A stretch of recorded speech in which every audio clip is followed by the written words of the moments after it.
Who knew she had emotions? Danielle Bregoli breaks down in tears in the courtroom. And Life of Kylie continues to sink and fail, causing momager Kris Jenner to ask for some help. Oh goodness, and Taylor Swift may have just actually confirmed, who ready for it, is actually about big things happening on Hollyscoop's Moments of the Week.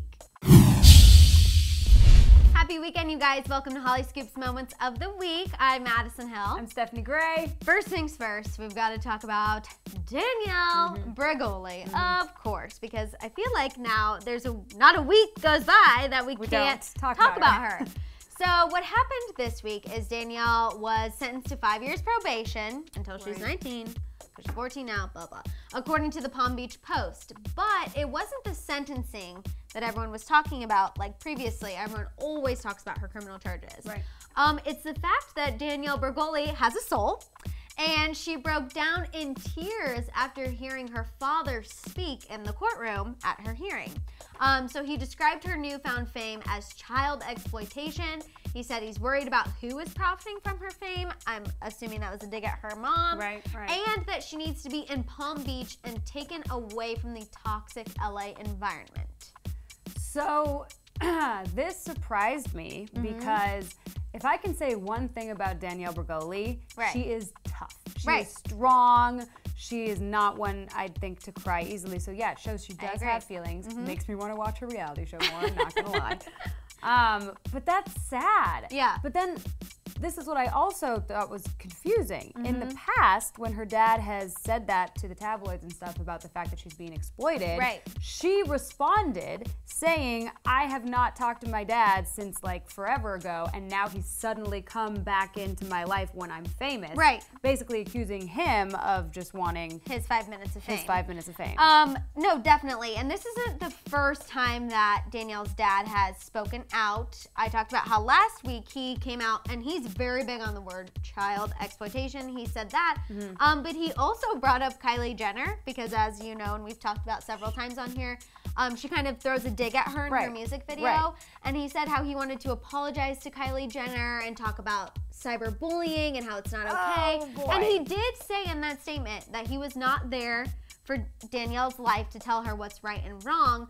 But I also think it's very convenient how now he wants to go to the courtroom and talk to tabloids and give statements. So the fact that he's apologizing to Kylie Jenner and using like the buzzword of the day of bullying, it's like, you are so obvious. So yes, I feel bad that she's having emotions about agree. this, I do feel bad for her in that respect because although, you know, we say a lot of things and she is kind of famous for nothing, that does totally suck. To have a dad like that. To have a dad like that. But it sounds like she wasn't crying because he sucked. It sounded like she was crying because she was like, oh my gosh, you know, you care about me, you want me to go away to Palm Springs. But I just think that either way, it's a sucky situation. Yeah. And I do feel bad for her. He's so effing obvious. I like, know. Can you spell sucking up to Kylie Jenner? I can't even stand it. You're gross. I hate you. I know. Well, moving on, we're actually going to continue to talk about Kylie Jenner because obviously. So her show, Life of Kylie, as we've talked about before, it didn't do great out of the gate. And guess what? It's still not doing good. It's actually continuing to tank. Record number of low views during the week's episodes. I mean, it just keeps getting worse and worse and worse. And I think it's because she's not really giving anyone anything to watch. No, because on their show, Keeping Up with the Kardashians, there was actual drama. Which has been going on for 10 years. But even if it was the first year, it's like, remember Kourtney and Scott cheating on her? Now they have kids. Lamar with the drug overdose. I mean, there's so much there. But with Kylie, first of all, she's like the most uninteresting character on all of the Keeping Up with the Kardashians. She's not captivating. No, she ain't done being captivating. But I do think that they made a mistake thinking that we're going to take the person with the least personality out of all the Kardashian Jenners and create a whole show out of her, where her biggest problem is that she's too lazy to plan cute outfits every day. Well, I think that just goes to show that even if you have a large social media following, that doesn't mean you translate well on camera and by yourself. No, and you social media is not real. Yes, and social media is social media. Reality TV is for big personalities, so you have to choose big personalities, not Kylie. Well, apparently, momager Kris Jenner is freaking out about the failing spinoff. And a source told Radar Online that she is actually ordering Kim, Kourtney, and Khloe to help promote Life of Kylie on social media, and she's adding newly filmed footage to the final edit. She wants the show to keep going, but Kylie's friends are actually urging her to stop it and go back to what she's good at, which is selling makeup. A little harsh, but it's like, friends are there to tell you the truth. Maybe Kris is doing one last stand. She's like, look, at least I'm going to get all the fam to promote this to their followers and add some new footage. And if that doesn't work, maybe Kris will finally agree with the friends and be like, so do you think E is going to cancel it, or? Yes, I do. Ooh, sure do. And I think it's going to be because Kris and Kylie decide to let this one go. Yep. Okay. I agree with that. I agree with that. I think, and plus, she is really good at selling makeup. I know. So you're making your strength. Millions of dollars. Don't be dumb. And close to billions. But anyway, moving on to the last topic, Miss Taylor Swift, who has been killing it lately and taking over basically the internet. Seriously, best comeback ever. Yeah.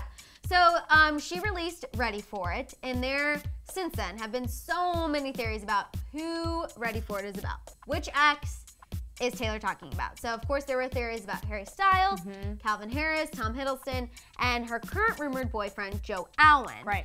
So, what is causing everyone to freak this week is that Taylor liked a Tumblr post which concluded that the song is about her current rumored boyfriend, Joe Alwyn. Right, so she's confirming that it's about Joe. Well, this is a big deal because when Look What You Made Me Do came out, Taylor went through on Tumblr and liked a bunch of different fan theories too. Which, by the way, weren't all about Kim and Kanye. Right. Exactly. That song was about multiple people. Exactly. So, I feel like her liking Tumblr posts is her like sneaky way of being like, you're right, you're wrong, you're right, you're wrong. I don't know. I mean, I agree. I think if I were Taylor, I would try to put as many people in these songs as possible, just because that means more commotion and more theories. So I don't think it's just about Joe. I think she's just tricking everyone and messing with us by only liking the Joe one. So you think, and then 3 weeks later, she'll only also like a Calvin Harris one. Do you know what I mean? Stephanie is calling. She's milking it. She's calling controversy. Yeah. Now. Exactly. So some of the evidence this particular theory pointed out was the line "younger than my exes," pointing out that Joe is younger than John Mayer and Jake Gyllenhaal. Regrets there, Taylor. And the line "Burton to this Taylor," which I think is really creative. She's referencing Richard Burton, who is married to Elizabeth Taylor, a very famous old actress. Elizabeth was a killer and was married 8 times. Similar to how Taylor herself has had 8 exes. Right, so those lines are about Joe. Right, but just the creativity it takes to put those in to throw everyone off, I'm just like, how do you do it? And she does it fast. Like, she's only been MIA for a little bit, and she wrote like 50 songs with a million references and shot all these music videos. Oh, yeah, so and they're good, Yeah, I agree. So Taylor, keep killing it. Go keep Ty. liking the posts to give us more information because we have to know. Yes. But I want to know what you guys think about all that we talked about. What do you think about Danielle breaking down in the courtroom over what her dad had to say? What do you think about Life of Kylie just continuing to be up? 2 thumbs down, and Momager Kris Jenner asking her sisters for help. And lastly, what do you think about Taylor Swift confirming that fan theory that Ready For It is about Joe Alwyn? Do you agree? Do you disagree? Do you still think it's about somebody else? Talk it all out in the comments below, and we will see you next week here at Hollyscoop. Bye, guys.